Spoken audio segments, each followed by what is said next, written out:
요즘 의대 정원이 이슈가 되면서 초등학생 때부터 의대 준비반에 들어가서 선행학습을 받는다는 기사가 보도되고 있습니다. 고소득이 보장되는 의사가 되는 길을 아주 일찌감치 준비시켜서 반드시 성공시키겠다는 부모의 의지가 강하게 작용하고 있는 거죠.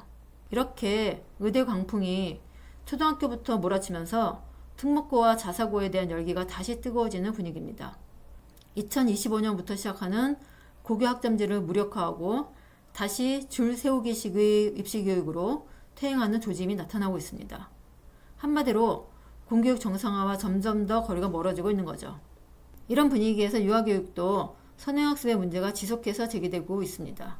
선행학습의 폐해에 대해서는 많은 전문가가 계속 언급하고 있는데요. 그런데도 남들보다 먼저 공부시켜서 더 좋은 학교를 보내려는 부모의 욕망을 누르기가 어려운 상황입니다. 제가 작년에 영유아 자녀를 둔 부모를 대상으로 특기 적성교육에 대해 조사한 적이 있는데요.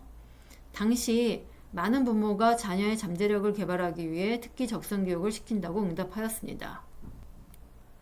그런데 자녀가 받는 특기 적성교육은 영어나 한글이 가장 많았고, 다음으로 음악이나 미술, 태권도나 발레, 수학이나 과학, 코딩의 순으로 나타났습니다. 잠재력을 개발하기 위해 특기 적성교육을 시킨다고 하면서 영어나 한글을 가장 많이 시킨다는 건데요. 좀 앞뒤가 안 맞죠. 머릿속으로는 자녀의 잠재력을 개발해서 전인적 발달을 도모해야 한다고 생각하면서 실제로는 학습에 더 많은 관심을 두고 있다는 겁니다. 정말로 자녀의 전인적 발달에 관심이 있다면 학습보다 다양한 예체능 프로그램에 자녀를 참여시켜야 하는 거죠. 특히 대부분 부모는 주머니 사정이 넉넉지 않으니까 보통 한두 개의 특기 적성 교육만 시키기 때문에 학습이 더 우선시되고 예체능은 우선순위에서 밀리고 있습니다. 또 영재교육에 대해서도 부모의 83.9%가 필요하다고 응답하고, 그 이유도 개인 능력의 조기 개발이라고 응답한 비율이 가장 높았습니다. 영재교육의 전망에서도 개인의 잠재력 개발 측면에서 배려되고 활성화되어야 한다고 응답한 비율이 가장 높았습니다. 다시 말해서 부모는 자녀의 잠재력 개발과 전인적 발달에 가장 관심이 많은 거죠.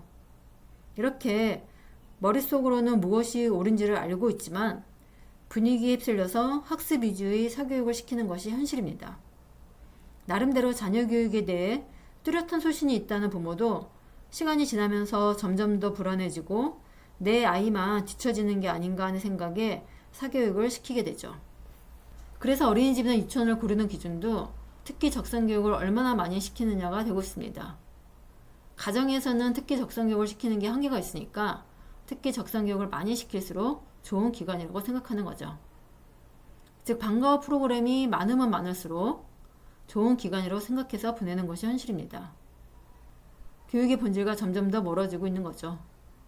방과후 프로그램 대부분은 외부 사교육 업체에서 온 사람들에 의해 진행되기 때문에 그 질을 담보할 수 없죠. 그리고 흥미 위주의 결과물 중심으로 이루어집니다. 아이들이 집에 가서 오늘 뭐 했다고 말할 수 있어야 하니까 뭔가 손에 쥐어지는 결과물이 나오는 형태로 이루어지는 겁니다. 또 아이들로부터 재미있다는 얘기가 나와야 업체가 유지될 수 있어서 점점 더 자극적인 것을 제공하는 경향이 있습니다. 외부 사교육 업체는 돈을 버는 것이 목적이지 어떤 교육적 신념이나 전문성을 가지고 운영하는 곳이 아니어서 아이들에게 뭔가 계속 새롭고 자극적인 것을 제공할 수밖에 없습니다. 실제로 아이들이 재밌어 한다는 이유로 프로그램을 선정하는 경우가 대부분이죠. 그러나 재미있다는 것이 교육적임을 의미하지는 않죠. 그런데도 부모들은 많이 시키면 좋은 줄 알고 방과후 프로그램을 많이 제공하는 기관을 선택하고 있습니다. 그래서 민간 소유인 사립유치원과 어린이집은 부모들을 끌어들이기 위해 최대한 많은 프로그램을 제공하려고 하죠. 가능한 한 많은 프로그램을 깔아놓고 부모들에게 좋은 기관으로 포장하여 선전하는 겁니다. 원어 모집을 위해 경쟁적으로 프로그램을 깔아놓고 선전하고 있는 거죠. 하지만 많은 프로그램을 제공하고 많은 내용을 주입한다고 해서 아이들이 다 받아들이는 게 아닙니다. 오히려 과도한 방과후 프로그램은 아이들에게 독이 됩니다.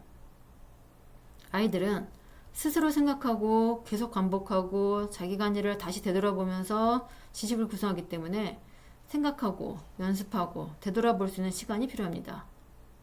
어른들이 보기에 아무것도 안 하는 것처럼 보여도 무언가를 계속하면서 지식을 구성하고 있는 거죠. 그래서 충분한 시간을 줘야 합니다.